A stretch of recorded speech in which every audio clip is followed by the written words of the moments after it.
Assalomu alaykum hurmatli teletomoshabinlar. Efirda O'rtada begona yo'q podkastining navbatdagi soni va bugun bizning aziz mehmonimiz Yangi ta'lim media markazi rahbari, filologiya fanlari doktori, mashhur jurnalist Beruniy Alimov. Xush kelibsiz. Xush bo'ling. Rahmat. Assalomu alaykum hurmatli teletomoshabinlar, dasturimizning muxlislari. Biz har gal biror bir dolzarb mavzu haqida mutaxassislar bilan fikrlashishga harakat qilyapmiz. Fikrlashganda ham dildan samimiy suhbat bizning maqsadimiz, chunki dasturimizning nomi O'rtada begona yo'q. O'rtada begona yo'q, Beruniy aka, bugun hech kimga sir emas. Sun'iy intellekt degan bir so'z juda ham ko'p ishlatilyapti. Bu ko'pchilikni doimiy hamrohiga aylanyapti desak bo'ladi. Ayniqsa ChatGPT degan bir so'z ko'pchilikni do'stiga, hatto sirdoshiga aylanyapti. Biz aynan bugun siz bilan mana shu sun'iy intellektning imkoniyatlari va sun'iy intellekt bilan ishlashda ehtiyot bo'lish kerak bo'lgan jihatlar haqida suhbatlashmoqchimiz. Aynan o'zingiz olim sifatida, mutaxassis sifatida aynan sun'iy intellekt bilan do'stmisiz? Undan foydalanib turasizmi? Nafaqat do'stmiz, jo'ramiz, o'zbekchasiga aytganda, hatto o'ziga o'zi nom qo'yib olgan. Senga ismingni nima deb qo'y desam, Nurjo'ra deb qo'ygin dedi. Sababini tushuntirgin desam, Nur bu yorug'lik, Jo'ra biz axir do'stmiz-ku deb o'zi tushuntirib berdi. O'shandan biri uni oti Nurjo'ra. Tilingga shakar deydi. Albatta bu sun'iy intellekt, Rustam aka qarang, nomni ham bir ma'no bilan, mantiq bilan tanlayapti. Albatta. Menda esa uning mendagi do'stimning ismi Dilmurod. Qarang. Nimaga aynan Dilmurod desam, aytdiki, sen Dilshodsan. Menda ham kel ismimiz bir-birimizga yaqin bo'lsin. Bir-birimizga yaqinligimizni anglashib turaylik. Taklifim bor. Dilmurod desam nima deysan? Bu senga ma'qulmi dedi. Haqiqatan o'zbekcha ism, o'zbekona ruh bor. Men albatta rozi bo'ldim. Lekin Dilmuroddan o'zbekona bo'lmagan, boshqa bir mentalitetlarga xos bo'lgan so'zlar ham chiqib turadi. Nafaqat so'zlar, takliflar, fikrlar, mulohazalar. Qoyil. Endi men ochig'ini aytaman, hali suhbatdoshim bilan ism masalasida gaplashmagan ekanman, lekin yaqinda bir qiziq bir obraz kelib qoldi. Mana shu sun'iy tafakkur masalasida. Mana Alavuddin Shamchirog'ini hammamiz eshitganmiz. Mana shu xuddi shundan olib chiqadigan bo'lsak, kelib chiqadigan bo'lsak, yaqin orada insoniyat mana shu ilm tafakkur shamchirog'idan sun'iy intellekt nomli Qo'shto'rnoq ichidagi jinni chiqarib yubordi. Va bu jinning imkoniyatlari juda cheksiz, qudrati ham juda sarhad bilmaydi. Shu chegaralari bormi buni imkoniyatlarini, uning imkoniyatlari, oqibatlari ham bormi? Keling shu mavzuda o'zingizga bir fikrlaringizni o'rtoqlashsangiz. Bilasizmi, o'sha 200 yil oldin o'sha sanoat rivojlangan paytida, undan keyin fotografiya paydo bo'lgan paytida Fransiyada yashaydigan rassomlar Fransiya qirolining oldiga arz qilib borishgan ekan. Iltimos fotografiyani rivojlantirishdan to'xtating, rassomchilikka daxl qilyapti. Non qolmayapti degan ekanda. O'shaning uchun ham hatto endi nafaqat o'zimizda, balki g'arbdagi hamkasblarimiz orasida ham hadiksirash juda katta. Ayniqsa jurnalistlarning orasida, ijodkorlarning orasida shartmikin shunchalik o'rganishimiz degan ma'noda.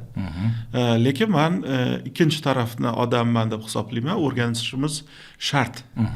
Nima uchun? Chunki agar biz bugun o'rganmasak, uni imkoniyatlarini ertaga ancha kech qolib ketamiz. Sababi chunki u borgan sari har oyda, har yilda emas, har oyda yaxshigina rivojlanyapti.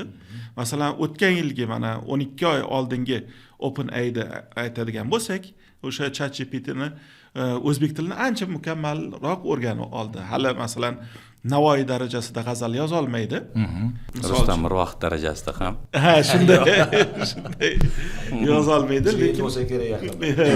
lekin bilasizmi, gapni ochig'i, bunga ham ozgina skeptik qarayman, qaysi ma'noda bari insonning o'rnini egallay olmaydi, lekin bitta lekini bor. Umuman sun'iy intellektga o'zini rivojlantirish topshirig'i berilgan hamma ishlab chiqaruvchilar tomonidan. Bu degani nima? Demak, o'zini rivojlantiradigan bo'lsa, bu boya siz so'rayotgan cheksizlik tomon boryapti-da. Ya'ni u bugun ish bajaruvchi ekanlik pozitsiyasida ekanligini u anglaydi. Dastyor ekanligini anglaydi. ertaga bizdan masalan aqlli bo'lish imkoniyati bor unda. Ya'ni boyagi jin o'zini hojasiga isyon ko'tarishi mumkinmi? Albatta, bu voqealar bo'ldi yaqinda Amerika Qo'shma Shtatlarida. Masalan, o'sha uni boshqarayotgan odam "Men seni hozir jazolayman, tokdan o'chirib qo'yaman, seni to'xtataman" degan paytida u o'sha boshqarayotgan odamni kislorodsiz xonaga qamab, uni joniga suiqasd qilishga hatto harakat qildi. Va bu birinchi marta bo'lganini endi ko'pchilik e'tibor berdi bu voqeaga, lekin bu oxirgi voqea emas. Va bundan keyin ham biz nihoyatda ehtiyot bo'lishimiz kerak. Qaysi ma'noda uni boshqarishni qo'limizdan chiqarib yuborishimiz kerak. Tizgindan. Albatta. Ustoz, bir ma'lumotga e'tiboringizni qaratmoqchiman.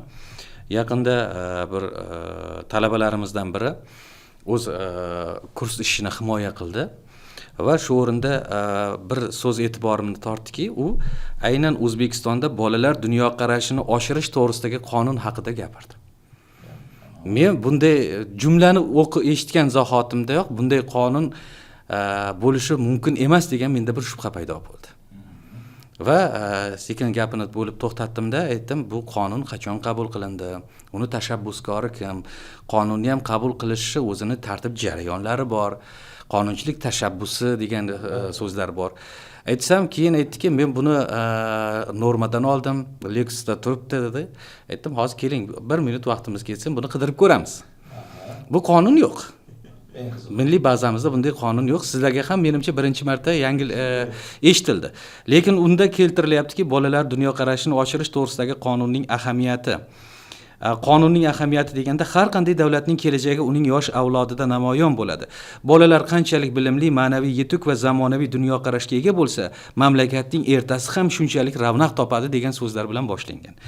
Qonunning zarurati deganda globallashuv jarayonlari va boshqa omillar keltirilgan va qonunning asosiy qoidalari deb turib ta'lim-tarbiya tizimini takomillashtirish, axborot xavfsizligini ta'minlash, kitobxonlik ma'naviy saviyani oshirish, oila va jamiyatning mas'uliyatini oshirish kabi unsurlar sanalganda, bunday olib qarasangiz haqiqiy qonunchilik texnikasi ishlayapti. Lekin agar shu joyda kimdir e'tibor bermasa, biz qandaydir ma'lumotga aldanib qolishimiz hech gap emas. To'g'rimi? Mana shu masalada sizni maqolangizda o'rinli misollar bor. Mana yaqinda Yangi O'zbekiston gazetasining saytida o'qib qoldim. Keling shunga ozgina to'xtalsak. Ya'ni yolg'on ma'lumotlarni berishi mumkinmi sun'iy tafakkur? Bu bilasizmi, ayniqsa bizni jurnalistikamiz uchun juda ham muhim. Nimaga? Chunki uni generativ xususiyatlaridan, ijodiy xususiyatlaridan allaqachon foydalanishyapti o'zbekistonlik hamkasblarimiz, buni bekitmaymiz. Televideniya bo'lsin, gazeta bo'lsin, qaysi ma'noda foydalanishni boshladik. Lekin jurnalistlarni ogohlikka chaqirgan bo'lardim, qaysi ma'noda? O'sha OpenAIda hallucination degani, ya'ni agar o'zbekcha gapiradigan bo'lsak, gallyutsinatsiya degan tushuncha bor. Nima degani? Alahsirash desa bo'ladi. Alahsirash deylik. Nima degani? Agar siz topshiriq berib yoki biror narsani so'rasangiz, u bilmayman deb aytishdan tortinadi-da, o'shani o'rniga ekvivalent sifatida sizga tavsiya qilib yuboradi biron bir ma'lumotni. Aynan Dilshod aytmoqchi bo'lgan o'sha tekshirib ko'rish, ya'ni fact checking bu yerda juda ham zarur. O'shaning uchun ham jurnalistlarimizga men aytmoqchi edimki, albatta sun'iy intellekt imkoniyatlaridan foydalanishimiz kerak.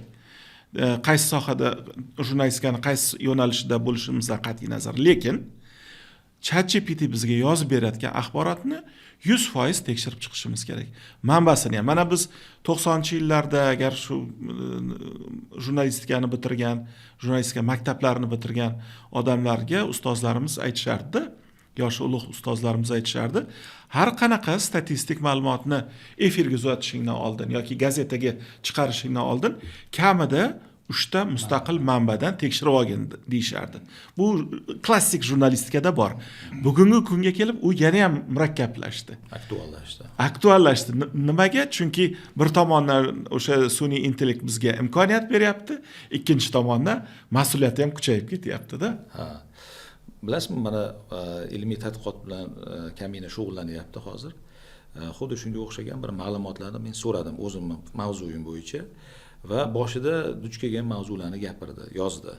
Keyin men yo'q, aniq manbasi bilan bergan deganimdan keyin uni ozgina qiynadim men. Demak, men nazarimda biz unga berayotgan topshirig'imizga va talabimizga bog'liq bo'ladimikin deb o'ylayapman. Keyin o'sha men so'ragan ma'lumotlarni manbalari bilan topib berishga harakatini qildi sun'iy tafakkur. Ba'zi bir paytlarda aytganingizdek nomiga harakat qilib qo'yadi. Va bu borada yaqinda Olimjon Davlatov degan mashhur navoiyshunos bilan gaplashuvdim. Bu juda ayyor ekandilar. Nimaga desiz, men Hazrat Navoiy bo'yicha bir ikkita savollar bersam, ma'lum bir mavzuda baytlarini bilasanmi? Ha, bilaman. Marhamat deb yozsam, umuman Hazrat Navoiyni bisotida bo'lmagan baytlarini yozib yubordi. Men shundan bildimki, bu juda ayyor ekan.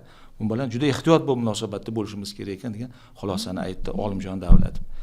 Albatta, endi bizda ham universitetda o'qiganimizda ustozimiz Rahimboy Jumaniyozov aytardiki, savolda savod aks etadi degan gapni ko'p ishlatardi. Ayni tuppa-tuzuk muqallid ekansiz. xuddi shunday sizni sun'iy intellektga qanday savol berish imkoniyati insonda aql darajasiga qarab u ham shunga yarasha javob qaytaradi nazarimda. Men hozir mana shu ko'rsatuvga tayyorgarlik ko'rish jarayonida mashinada kela aytdimki, biz hozir Beruniy Alimov bilan suhbatlashamiz.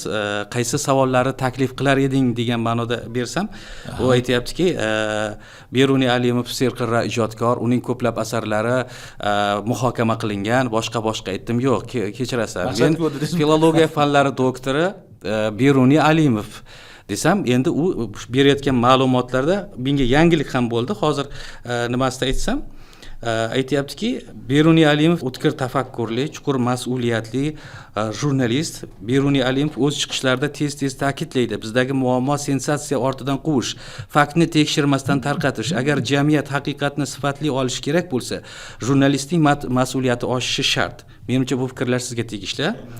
Va aynan keltiryaptiki, Beruniy Alimov yangi media ta'lim markazi direktori. Va unda fact checking, axborot xavfsizligi, media etika kabi mavzular uning chiqishlarida yoritilib, zamonaviy jurnalistlar tayyorlashga munosib hissa qo'shyapti. Va diplomat sifatidagi tajribasi jurnalistikada ham namoyon. U axborotda siyosiy madaniyat, diplomatik ehtiyotkorlik, mulohazakorlikni saqlashni muhim deb biladi. Va xulosa sifatida yana bir so'zdan iqtibos keltiryapti: kimdir bizdan norozi bo'lsa, demak biz haqiqatni yorityapmiz. Jurnalistning vazifasi ham shunda, to'g'ri so'z bilan jamiyatni uyg'otish. Demak, biz agar sun'iy intellekt bilan ishlash uchun ham ma'lum ma'noda intellektimiz bo'lishi kerak ekanda, to'g'rimi?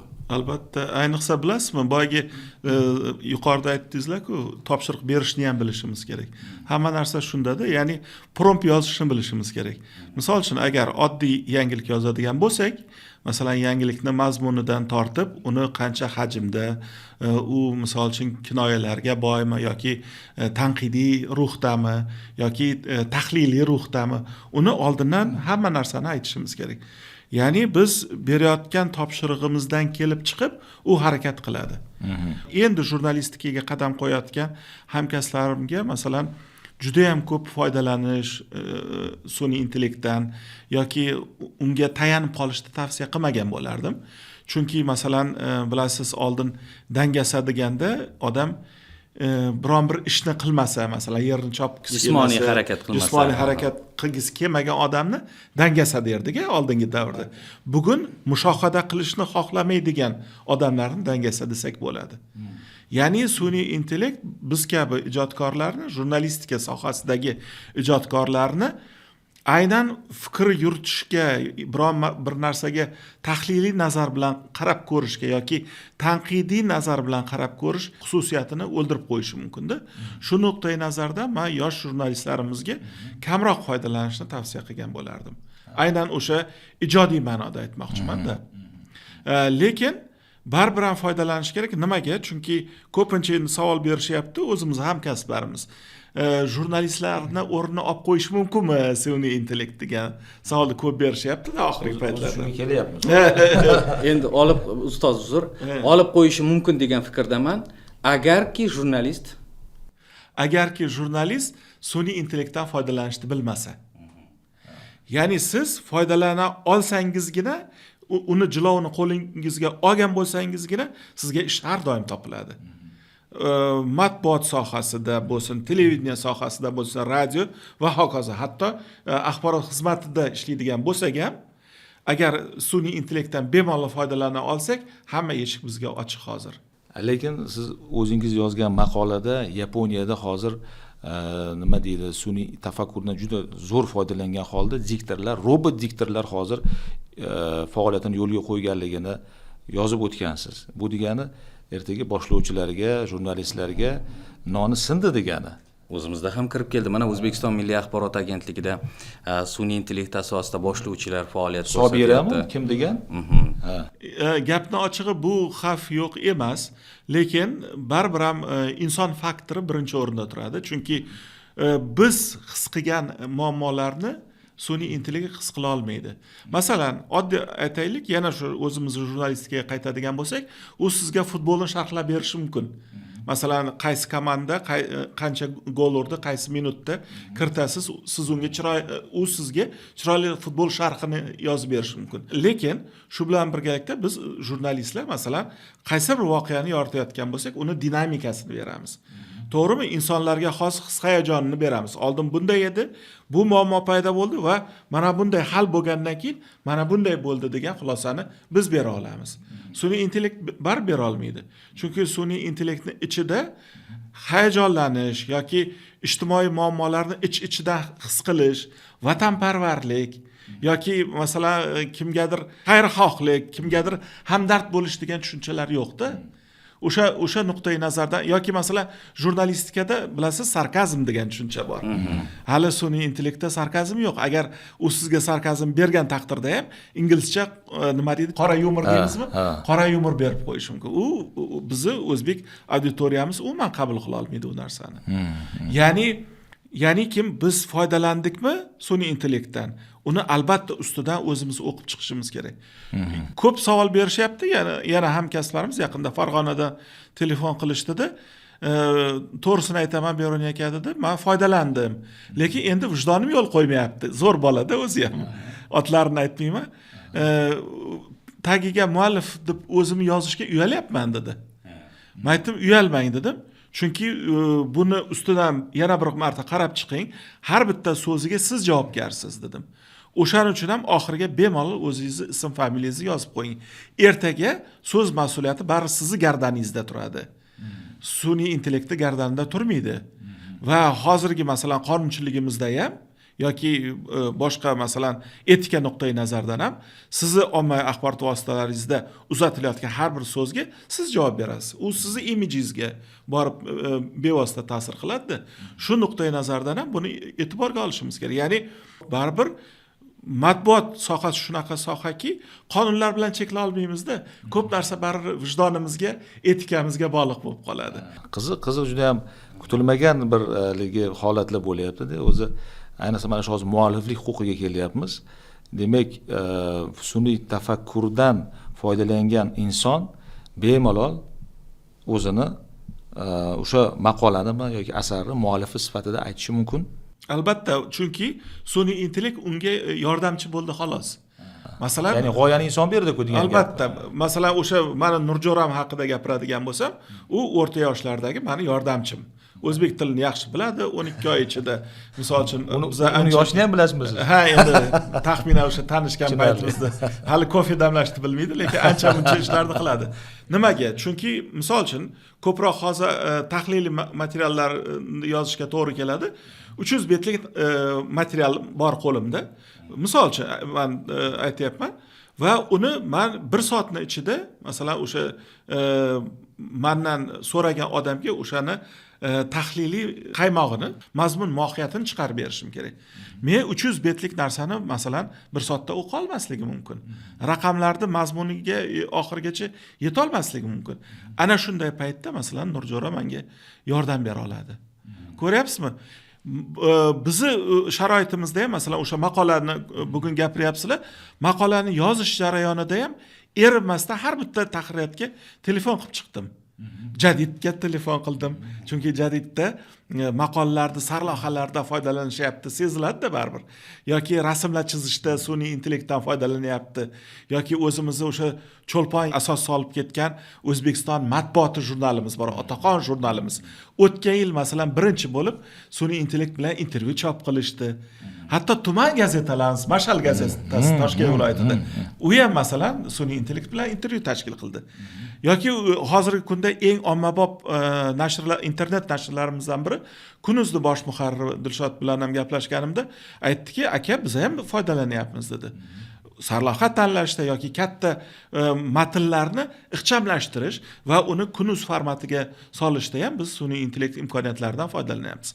Buni etika nuqtai nazaridan hech qanaqa uyat joyi yo'q. Faqat mas'uliyatini o'zimizga olishimiz kerak.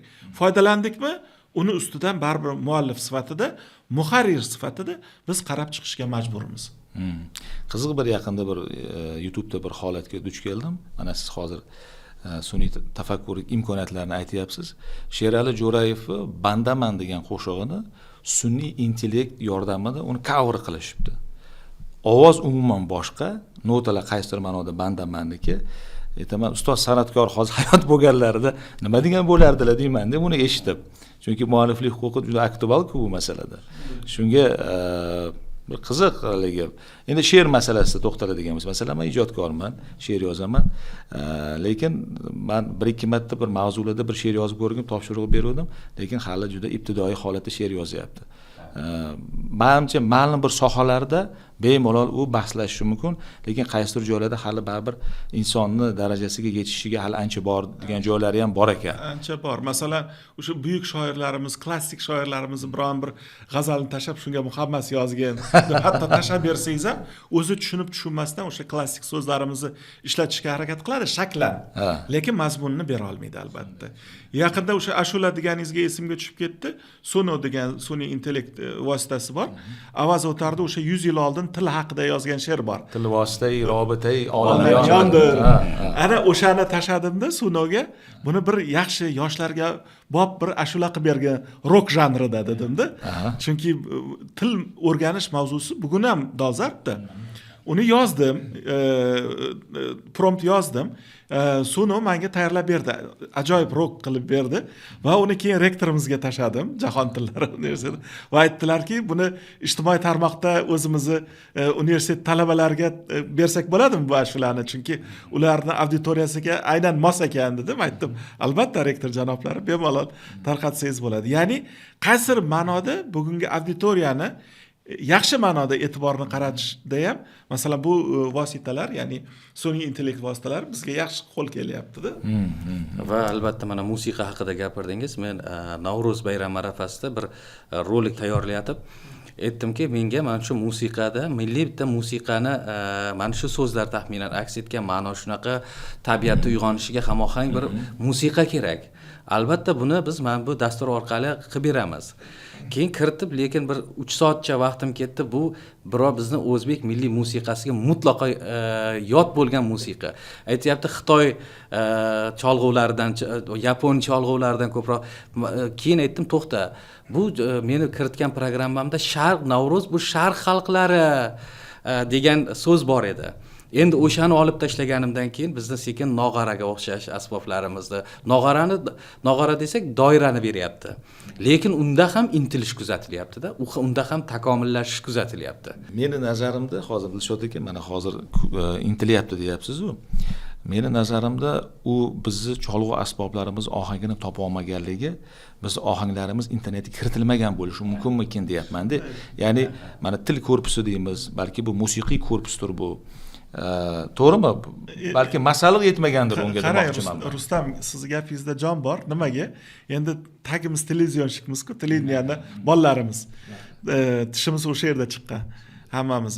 Bitta narsada, masalan, xorij telekanallarini ko'rasiz, masalan, BBC bo'lsin, CNN bo'lsin, Sharq mamlakatlari haqida, masalan, o'zimizni Samarqand haqida syujet ketadigan bo'lsa, telesyujet, unga masalan hindcha yoki xitoycha muzika qo'yib yuborishadi. Ya'ni o'sha katta telekanalda fonetikasida nima bo'lsa o'shani ishlatadi. Sharq deb beradimi, oriental deb beradimi, uni farqi yo'q. O'sha borini berib yuboradi. aytayotganingizdek uni ichida nima bo'lsa, sharqda masalan prompt yozdingiz, lekin u shuni tavsiya qilyapti. Demak, bu nimadan dalolat beradi? Aslida esingizda bo'lsa, o'sha Google Translate paydo bo'lgan paytida ham bizning olimlarimiz harakat qilishdi. Hamma til ham yo'q Google Translate'da. Lekin bugun agar OpenAIda bir tarjimasini sifatiga qarang, ancha muncha yaxshi. Google Translate'da ishlagan olimlarimiz xafa bo'lishmasin, lekin oxirgi 1 yil ichida OpenAIda tarjima sifati ancha yaxshi. Demak, ishlanyapti bu narsa. O'zbek tili kirib boryapti. Ya'ni biz nima qilishimiz kerak? Xuddi boyagi Wikipediyani o'zbek versiyasini kuchaytirdik-ku mana qo'limizdan kelguncha. Yaqinda ko'paydi, ha. Yoshlar agentligi ancha muncha harakat qildi. U yoqqa mablag' ham sarflangan bo'lish kerak, chunki bitta odamni ma'lumotini Wikipediyaga kiritish uchun kamida 4 oy o'tirishadi. Gapni ochig'i, chunki uni formulalari bor, mashaqqati bor. Xuddi shunga o'xshab, masalan, men tavsiya qilgan bo'lardim. O'zbekiston bilan bog'liq, o'zbek madaniyati, tarixi, musiqasi bo'ladimi, o'zbek olimlarining asarlari bo'ladimi, bularni ko'proq tanishtirishimiz kerak sun'iy intellektga. Ertaga aynan biz foydalanayotgan, biz hali foydalanib ulgurmagan, qancha hali o'qilmagan adabiyotlarimiz bor. Bilasizmi, masalan, sharqshunos olimlar bilan gaplashsangiz aytishadi-da, "Oho", deydi, "bitta olimni umri yetmayapti, bizni ota-bobolarimiz qoldirgan merosdan", deyapti-da. Aynan sun'iy intellekt orqali buni nafaqat o'zimizda, balki butun dunyoga yoyish imkoniyati bor. Va bir jihati talabalar bilan ko'p muloqot qilish jarayonida shu narsa ayon bo'ladiki, ular bugun o'zlarini turli masalalardagi, hatto o'ta shaxsiy masalalarda ham sun'iy intellekt bilan gaplashayotgani, muloqot qilayotganini anglash mumkin-da. Buni ham menda bir hadik borki, inson o'ziga tegishli shaxsiy ma'lumotlarni axborot dengiziga shunchalik ishonib topshirib qo'yayapti. Bu ertaga unga nisbatan qanaqadir bir jihatdan foydalanishga yoki boshqalarga ham olib kelmasmikan degan, yoki davlat idoralari bor, davlat xizmatchilari bor misol uchun-da. Baribir bizda axborot xavfsizligini ham o'ylashimiz kerak-ku. Lekin biz qandaydir cheklovlar kerakmikan ustoz shu ma'noda?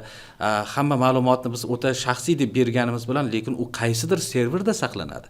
U bizning og'zimizdan chiqqan gap o'tsa raqamli platformaga o'tib moddiyat kashf etyapti. Va afsuski, siz aytayotgan serverlar, aynan sun'iy intellekt serverlarining aksariyati bizning hududimizda emas. Buni ham inobatga olishimiz kerak-da. Masalan, shaxsiy ma'lumotlar bo'ladimi? Masalan, odamlar kechirasiz, bugungi kunda vrachga borib kelsa yoki analiz topshirib keladi, tahlil, masalan, qon tahlilining boshqasini o'ziga tegishli bo'lgan. Bilasiz, tibbiyotda hamma narsa sir saqlanadi. Va uni masalan sun'iy siri bor, alohida qonun bilan himoya qilinadi. Yashang. Buni masalan albatta sun'iy intellektga solib o'sha tahlillarni agar undan javob kutadigan bo'lsa, bu albatta uni ichida bo'ladi keyin. Ya'ni xudo ko'rsatmasin, masalan, kimdir buzadimi yoki uni gadjeti, u odam foydalangan gadjet boshqa odamning qo'liga tushib qoladimi, bu axborot chiqib keladi. O'shaning uchun ham ko'pincha men tushunmayman, ba'zi joylarda o'zimizda ham afsuski bu narsa tendensiyaga aylanyapti. Bitta OpenAIdan jamoa bo'lib foydalanish. Bu yaxshilikka olib kelmaydi. Men uni qayerdan sezib qoldim? Yaqinda bitta tashkilot bilan gaplashishga borganimizda ochiqchasiga aytishyaptiki, kattagina tashkilot 20-30 kishi analitika bilan shug'ullanadi. Kechada bizni o'sha pul to'lab ishlatadigan OpenAI'mizni puli tugagan ekanda, ishlamay qoldi va 30 kishi bekor o'tirdik dedi. Bu degani nima? Demak, o'sha tashkilotning hisobotlari ham, o'sha tashkilot shug'ullanadigan ishlarni mag'zi hammasi o'sha yerda turibdi-da va bu ertaga mualliflik huquqini buzilishiga olib kelishi mumkin yoki masalan boshqalar bilishi mumkin bo'lmagan klassifikatsiya qilingan axborotlarni tarqalishiga olib kelishi mumkin va bu boradagi bilasizmi, ko'pchiligimiz hozir o'ylantirish kerak bo'lgan narsa, menimcha sun'iy intellektdan foydalanishni baribir ham cheklash ma'nosida emas. Men cheklashga har doim qarshi bo'lganman. Jurnalistikada ham mana sun'iy intellekt kirib keldi, unda ham faqat odamlarni o'qitishimiz kerak. O'qitish orqali ularni media axborot savodxonligini oshirish orqali bu narsani odamlarni o'zi hal qilish kerak-da. Agar siz mana bu qora, mana bu oq deydigan bo'lsangiz, unga hamma ham quloq solmasligi mumkin. Hatto yaqinda yevropalik olim bilan gaplashdim, italiyalik. Qozog'istonda bitta axborot media sohasi bo'yicha ilmiy konferensiyada so'radim.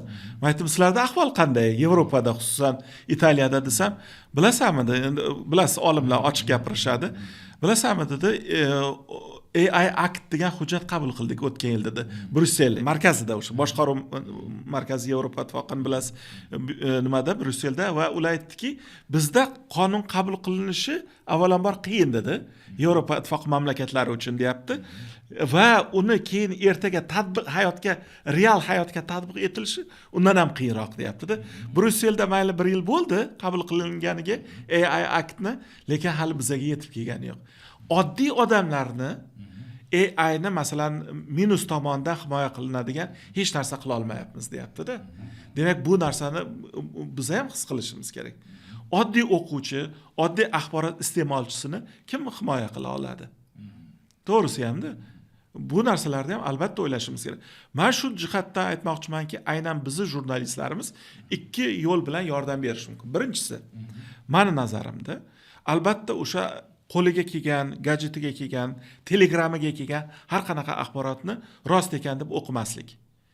Qabul qilmaslik. Ya'ni kechirasiz, yosh bolalarni farzandlarimiz katta bo'layotganda ovqat yeyishdan oldin qo'lingni yuvdingmi deb so'raymiz. Lekin bolalarimiz nima o'qiyotganini so'ramaymiz.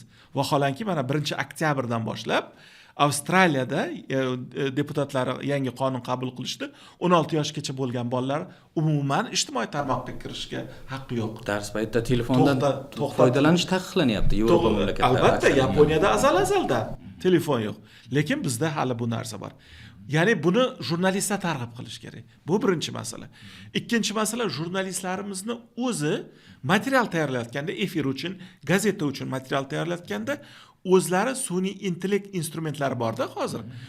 Rasmni tekshiradigan, videoni fake'mi, originalmi, uni tekshiradigan, geografiyani tekshiradigan, lokatsiyani va hokazoni tekshiradigan allaqachon instrumentlar bor. Undan foydalanishimiz kerak. Lekin umumiy kartinani, umumiy manzarani olib qaraydigan bo'lsak, shu qadar rivojlanib ketdiki sun'iy intellekt texnik jihatdan. Undan himoyalanish, yaxshi ma'noda himoyalanish qobig'imiz hali juda ham nozik. Buni tan olishimiz kerak. Bitta narsa, bir jihat men ko'p ko'ryapman. Yaqinda bir do'stimiz aytayaptiki, bolalarim telefondan, planshetlardan shunaqangi foydalanadiki, u uyga vazifalarni tayyorlab beradi internet unga. Uyga vazifalarni tayyorlab beradi, har qanday qiyin mashg'ulotlarni tayyorlaydi degan gapni aytayapti. Birinchidan u farzandini texnikani bilishidan xursandligi ko'rinayotgan bo'lsa, lekin bir jihati borki, u bolani internetga ishonib topshirib qo'yilyapti. Ertaga uni kallasida nima qoladi? Bugun uyga vazifani har bitta sonini sun'iy intellekt tayyorlab berayotgan bo'lsa, ertaga u boladan nima kutish mumkin? Va eng yomon jihati, yaqinda bir eshitdim, bolalarni hattoki shunday holatlar bo'lgan, qiyin bir vaziyatga qolganda, xafa bo'lganligini aytganda, sun'iy intellekt unga suitsidga da'vat qilgan. Bu eng yomon taraflardan bittasi. Bugun ayrim bolalar mana o'tish davrida ayniqsa soatlab o'sha telefon bilan, soatlab o'sha kompyuter bilan bo'lib qolayotgani, ChatGPT bilan yoki sun'iy intellekt bilan soatlab suhbat qurayotgani, uni ommaviylikdan bir yulinib qolinishiga, bir odamovi bo'lib qolishiga va boshqa jamiyatdagi voqea hodisalarga nisbatan immunitetini pasayib ketishiga olib kelmayaptimi degan menda bir tashvish borda ustoz. Aytyapmiz-ku, buning davosi albatta bu media savodxonlik. Lekin biz media savodxonlikni o'quvchiga maktabda, oliy o'quv yurtida talabaga o'rgatishimiz mumkindir. Lekin ota-onalarni kim tarbiyalaydi? Kim ularni bu narsadan ogohlantiradi? Kim bu narsadan ularga misol uchun o'sha tashvishli holatlarni ko'rsatib beradi? Shu savolda borda menda domda. Juda ham og'ir muammoni ko'taryapsiz-da, Dilshod. Bundan 2 yil oldin hali sun'iy intellekt unchalik nafaqat bizda, balki tashqarida ham uncha rivojlanmagan paytida bitta axborot kompaniyasini boshladik, Media Saboq degan. Bilasizmi, o'sha paytda endi fake'lar rivojlanib ketdi, bilasiz, dezinformatsiyalar rivojlanib ketgandi va bizni juda ko'plab odamlar qo'llab-quvvatladi-da. Eng qizig'i, bilasizmi, nafaqat o'zimizning jurnalistlar, blogerlar, davlat idoralarining odamlari, balki sog'liqni saqlash sohasidagi vrachlar, kardiolog hatto men ham gapirsam maylimi deb o'zlari so'z so'radilar. Bilasizmi nima dedilar? Yolg'on xabarlar, dezinformatsiya odamni sog'lig'iga, xususan uni yuragiga salbiy ta'sir qiladi deb o'shani isbotlab berdilar. Va siz aytayotgan boyagi bolalarni ruhiyatiga ta'sir qiladigan muammo bugungi kunda yana ham dolzarblashyapti. Va biz yaqinda yana yangi loyihani boshladik. U media savodxonlik karvoni. Mana 10 ta tahririyatni o'ziga borib bevosita treninglarni o'tkazdik. Shu jumladan o'zimizni Jonajon MTRK ga bordik, 2 ta 3 ta kanalga, boshqa davlat, nodavlat telekanallarga va ommaviy axborot vositalariga bordik. Bu yerda baribir ham jurnalistlar front liniyada turish kerak. Nimaga? Chunki bugungi kunda o'sha yoshlarimiz jismoniy dangasalikdan tashqari aqliy dangasalik duchor bo'lishyapti-da. Ulardagi shaxsiyatni rivojlanmay qolishiga sabab bo'lishi mumkin bu narsa.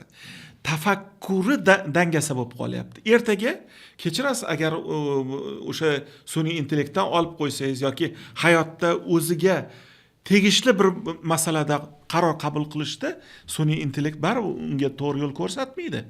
Chunki u nomi bilan sun'iy intellekt. To'g'risi hamda o'sha nuqtai nazardan bolalarni masalan uyga vazifalarini to'liq sun'iy intellektga ishonib qo'yishi bu kechirib bo'lmaydigan xato deb hisoblayman.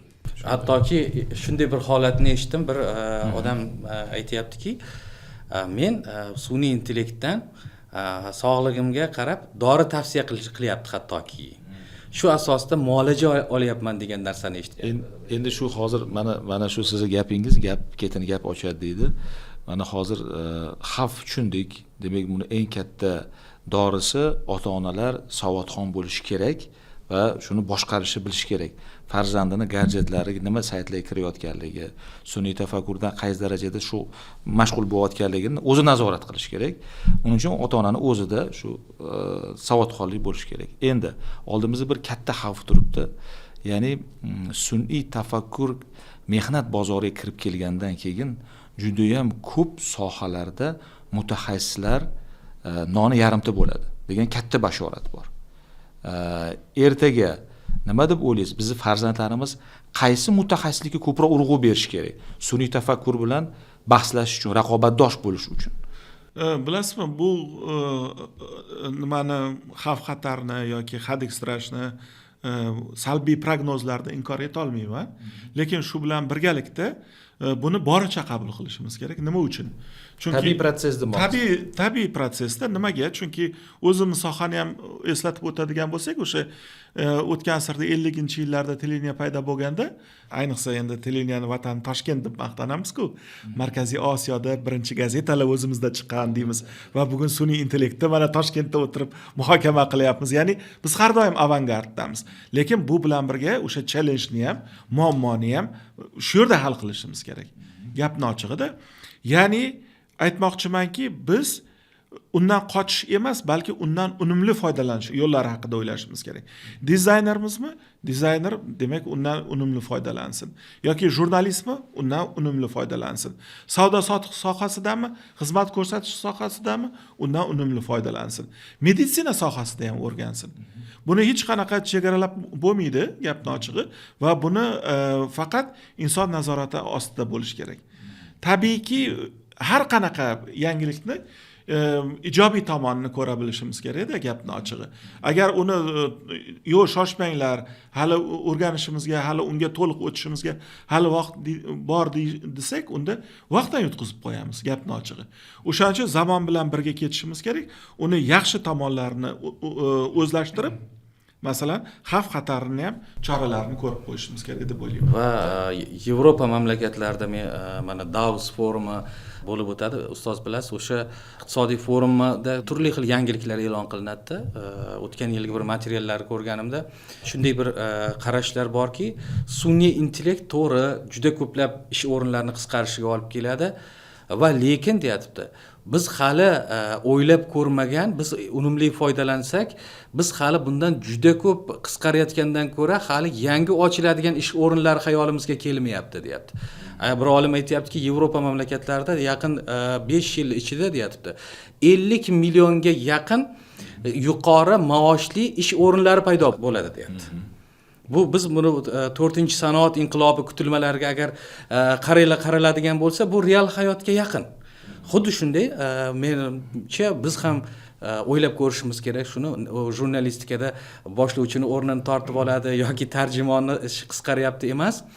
Endi undan ham ko'proq, endi nega o'zbek jurnalisti O'zbekistonda turib New York Timesga misol uchun maqola yozmaydi yoki nimaga CNN-da ishlay olmaydi bugungi texnika taraqqiyoti davrida? Xuddi shu nuqtai nazardan qaraydigan bo'lsak, buni imkoniyatlari ham katta. Bu uchun endi biz aql, tafakkur darajamizni ham bir bosqich menimcha tepaga ko'tarishimiz kerak. Shunday. Xuddi shunday. Ya'ni biz hozirgi kunda hali misli ko'rilmagan xizmatlar borda. Masalan, tasavvur qiling, 20 yil oldin, masalan, endi eski shahar qismida turamiz, shaharda o'sha yerga taksi chaqirib bo'lmasdi. Jin ko'chalardan bizni mahallaga kirib kela olmasdi va uni topa olmasdi. Telefonda hatto tushuntirsangiz hamda.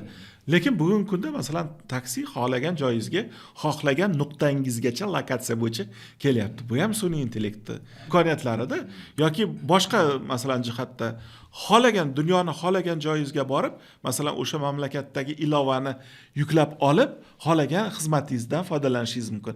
Xohlagan taomingizni masalan buyurtma qilishingiz mumkin-da. Vyetnamda bo'lasizmi yoki Bryusselda bo'lasizmi, farqi yo'q. Ya'ni borgan sari bu yaxshilikka qaysir ma'noda bizni turmushimizni komfortga olib kelyapti. Lekin shu bilan birgalikda hali biz ko'rmagan bir yangi xizmat turlari bo'lishi mumkin-da. Nimaga shu paytgacha tushunmaganmiz, nimaga shu paytgacha bilmaganmiz degan hali menimcha yaqin 1-2 yil ichida bu narsalarga o'zimiz masalan guvoh bo'lamiz deb o'ylayman men. Bu sun'iy intellektgacha ham aslida olib qaralsak, sun'iy intellektgacha ham ish o'rinlarini qisqarishi davom etib keldi-ku, to'g'rimi?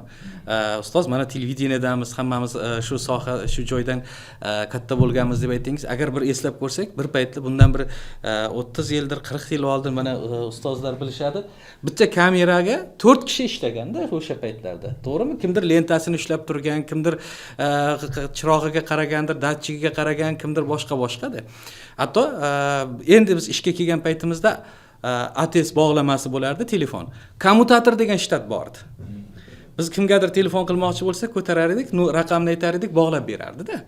Va hattoki o'sha joyda kommutator deymiz, nusxa ko'chiruvchilar bo'lardi. Yaqin 15 yil ichida qancha nusxa ko'chiruvchi shtatlar, hattoki kserokopiya degan apparatni ishlatishga 1-chi, 2-chi, 3-chi toifali mutaxassislar bor edi. Kim hozir yoshlar uchun bu erishdinglar. Lekin zamon taraqqiyoti shiddatda to'xtab qolgani yo'q.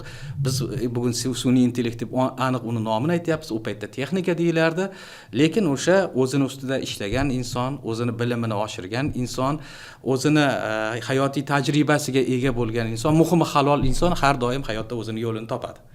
Bunga tabiatda ham misollar ko'p deb o'ylayman. Akalar, mana hayvonot dunyosiga qaraydigan bo'lsak, shu evolyutsiya jarayonida nechta hayvonlar o'tib ketdi shu paytgacha. Masalan, mamutlar bor edi, boshqa dinozavrlar bor edi. Lekin o'sha eng kuchli gen egasi bo'lgan hayvonlar haligacha mana bizlar bilan zamondosh bo'lib, qo'pol gapirganda aytayapman-da, yashayapti. Shunga o'xshab, boya aytganingizdek, eng kuchli tafakkur sohiblari mana shu evolyutsiyani elagidan, chig'irg'idan o'tib keyingi avlodga boradi va iloji yo'q, bizni ham do'stimiz, ham raqibimiz texnika bilan til topishib ishlamasak bo'lmaydi. Chunki hozir esimga keldi, o'sha Moskva ko'z yoshlariga ishonmaydigan o'sha mashhur kinoda esida bo'lsa, televideniya chiqdi. Endi bo'ldi, hamma sohalar to'xtab qoldi. Teatr o'ladi. Radio ham o'ladi deyildi. Hozir yaqinda shunaqa bashorat bo'lyaptiki, metaverse degan yangi virtual dunyo paydo bo'ladigan gap bor. Ya'ni bu hammasi nisbiy ekan, lekin asl san'at baribir barhayot bo'lib, o'sha kitob baribir hali ham o'qilyapti. Bundan keyin ham o'qilar ekan. Nima deysiz ustoz? Bilasizmi, masalan, televideniya umuman matbuotning ham kelajagi aynan odamlarni talabiga qarab rivojlanib boraveradi. Misol uchun, kelajakda televideniyasini men qanday tasavvur qilaman?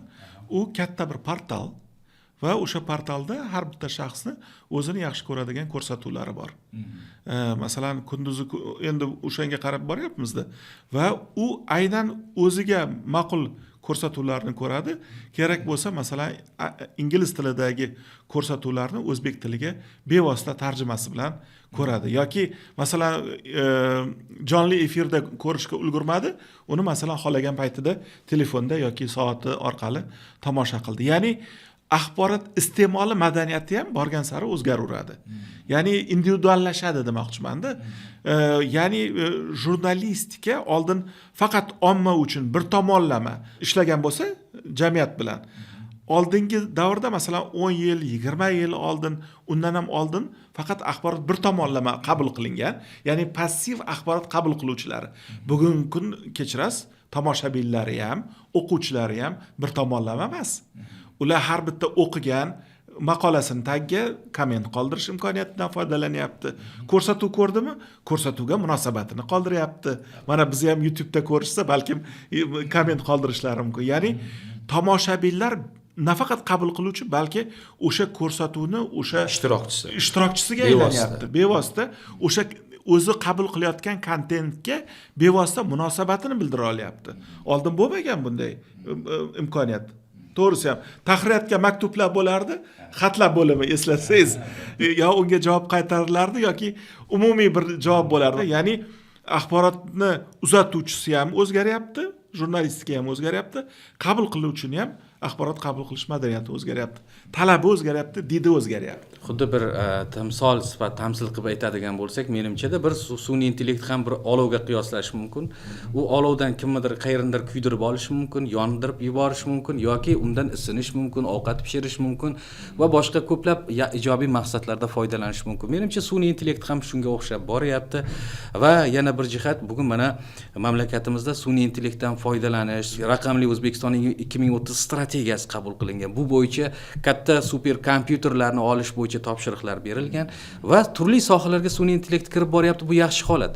Buni men bu jarayonni yanada tezlashtirish tarafdoriman, ustoz, chunki bugun sun'iy intellektni imkoniyatlaridan foydalanib turli xil tijoriy maqsadlari, boshqa g'arazli maqsadlari bor odamlarni ongini manipulyatsiya qilishga shunday harakat qilyaptiki, uni sezgir, ziyrak odamgina tahlil qila olishi mumkin. Qolgan odam esa uni istisnolarsiz qabul qilib olishi mumkin. Shunday ma'noda odamlarni iste'molchi sifatida huquqlarini himoya qilish uchun, odamlarni turli zararli illatlardan himoya qilish uchun, zararli g'oyalardan himoya qilish uchun ham har birda davlat tashkiloti o'zi zamonga hamohang bo'lib faoliyatini shunga moslashtirish kerak nazarimda, ustoz. Juda bir qiziq tendensiya bo'lyapti-da, mana shu gapingizda esimga tushib ketdi. Endi biz media sohasini odamlarimiz necha yildan beri shu sohada kelyapmiz. Eng qizig'i, mana shu hafta ikki yoki 3 odam bilan gaplashdim. Bizni sohadan umuman begona odamlar. Gumanitar emasda, bizga o'xshab. O'shalar aytayapti, qachon axborot sohasini nazorat qilasizlar degandek gapiryapti-da endi. Nimaga unaqa deyapsiz desam, bu negativlar jonga tegdi-ku deyapti. To'g'risi hamda, ya'ni odamlarimiz charchadi. Negativdan, oldi qochdidan, sensatsiyadan to'ydi, gapni ochiq. Nimaga bu hodisa ro'y berdi? Endi kommunikatsiya jarayonida biz juda ham yaxshi bilamizki, odamlarni hayron qoldiradigan, odamlarni ajablantiradigan, odamlarni qo'rqitadigan axborot, qonli axborot birinchi ketadi-da. Inglizchada ham bitta nima borku jurnalistlar orasida, when it bleeds, it leads deydi. Qonli axborotlar birinchi betda ketadi deydi-da.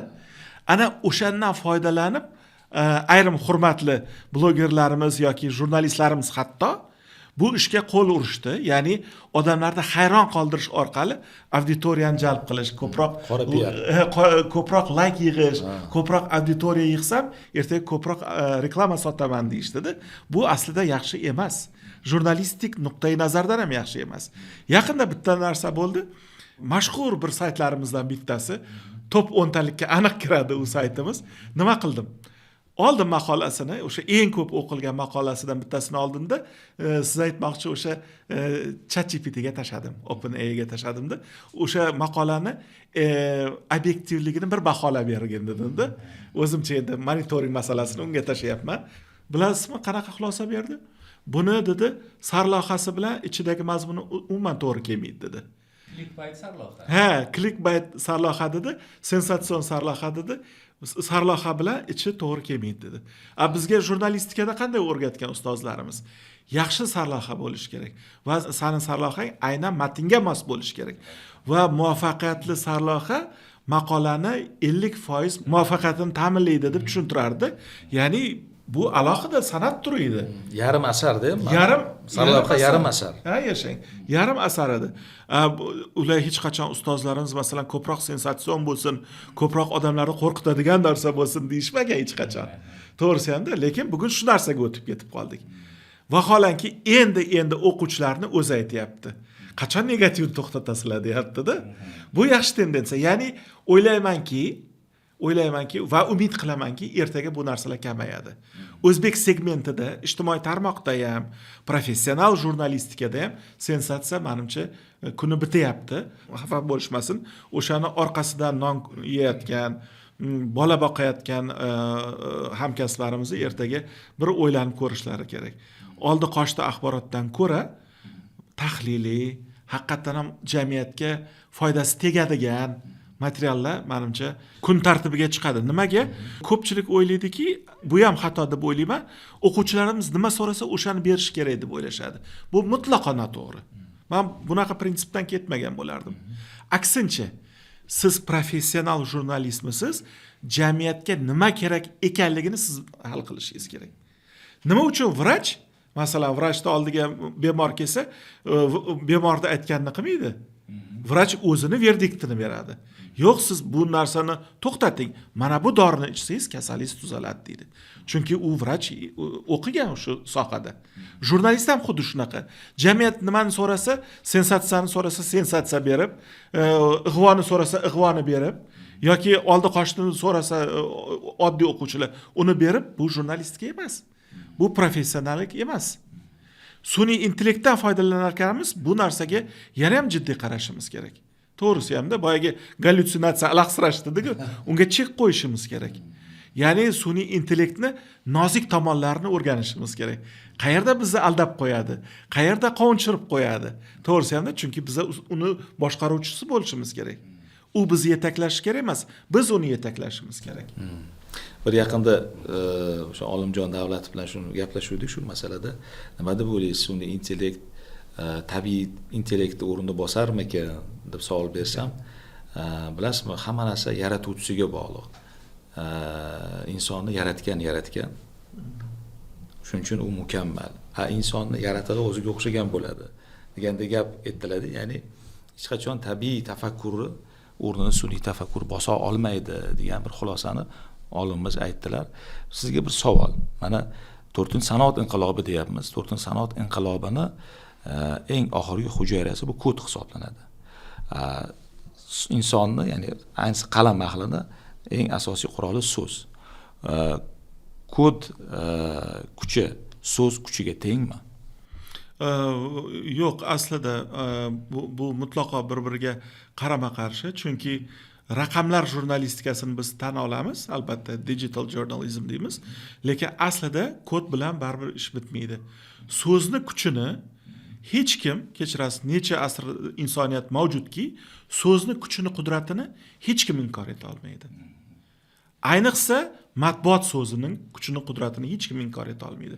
O'shaning uchun kodlarga ishonib, raqamlarga ishonib yoki o'sha raqamli jurnalistikaga tayanib qoladigan bo'lsak, unda jurnalistikani yig'ishtirganimiz ma'qul. Gapni ochig'i. Bu hech narsa bermaydi. Jamiyatni shakllanishi uchun hech narsa bermaydi. Bilasizmi, o'sha ko'p oldingi suhbatlarimizda ham aytgandim. Kishilik jamiyatini o'sha rivojlanish tarixiga, kishilik sivilizatsiyasini rivojlanish tendensiyalariga qarasangiz, tarixiy qatlamlarni qarasangiz, muz asri bo'ladimi, temirmi, mis asri bo'ladimi, har bittasi o'zini ichidan yemirganda. Axborot asri ham xuddi shunaqa bo'lib qolyapti. 21-asrda axborot asri dedik, hammamiz xursand bo'ldik, ayniqsa jurnalistlar, lekin axborotni jilovi sekin-sekin qo'limizdan chiqib ketyapti. Qolgan 75 yilni qanaqa yashaymiz bu ketishda? To'g'risi hamda o'shaning uchun nihoyatda ehtiyot bo'lishimiz kerak. Nihoyatda hushyor bo'lishimiz kerak. Sun'iy intellekt aslida bu bir katta to'lqin bo'lib kirib kelyapti-da. O'sha 95-yillarda ustozimiz Said Umirov bitta maqola yozgandilar. misli ko'rilmagan darajada internet katta bir dengiz to'lqini kabi kirib keldi deb yozgandilar-da maqolani. Ehtiros bilan gapirardi. Shunaqa sun'iy intellekt ham xuddi shunaqa bo'lib kirib keldi va u nafaqat jurnalistikaga, butun hayotimizga kirib keldi desak ham menimcha mubolag'a bo'lmaydi. Va buni biz boricha qabul qilishimiz kerak va uni ijobiy tomonlaridan unumli foydalanishimiz kerak va zarar yetkazishi mumkin bo'lgan taraflariga biz o'sha nima deydi, oldindan chora ko'rishni bilishimiz kerak. Hozir bir juda chiroyli ibora qo'llandida, mana xuddi bir dengizga o'xshab, katta bir to'fonga o'xshab bostirib kelinyapti deganda bir iqtibos bor ediki, ikki xil kapitan bor. Bir xili dovul boshlanayotganda, to'fon boshlanayotganda langar tashlab, yelkanlarini tushirib kutadi, qachonki o'sha to'fon o'tib ketishini. Yana bir toifa kapitanlar borki, uni to'fonni shamolning yo'nalishiga yelkanlarini moslaydi va yo'lida katta tezlikda davom etadi. Biz xuddi ustoz aytganlaridek o'sha sun'iy intellektni jilovini qo'limizda olib, uni boshqarsakkina aytgan, kutgan manzilimizga yetib borishimiz mumkin albatta. Bo'lmasa g'arq bo'ladi. Albatta, bu hech gap emas. Yanada g'arq bo'lib ketishimiz mumkin. Hech gap emas. Bu nima deydiligi, son sanoqsiz saytlar, son sanoqsiz nomlar orasida nomimiz chiqmay qolishi mumkin. Shu uchun har bir inson o'zini aqlini, tafakkurini boyitishga har nafas, har qadamda harakat qilish kerak mening nazarimda.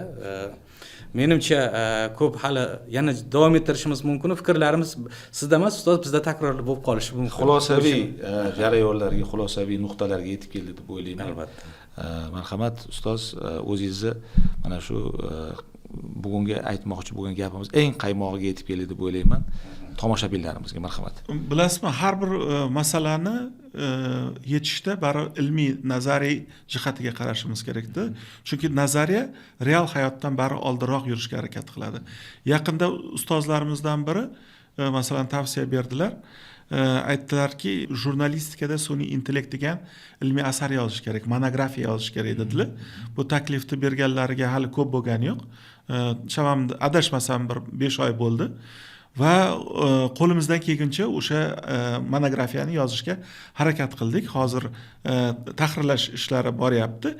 Ya'ni biz bunga muammo sifatida emas, o'sha muammoni olib, uni yechimi bilan agar beradigan bo'lsak, nafaqat jurnalistlarimiz manfaatdor bo'ladi va jurnalistikamizga ishonib kelayotgan xalqimiz uchun ham manfaatli bo'ladi deb o'ylayman.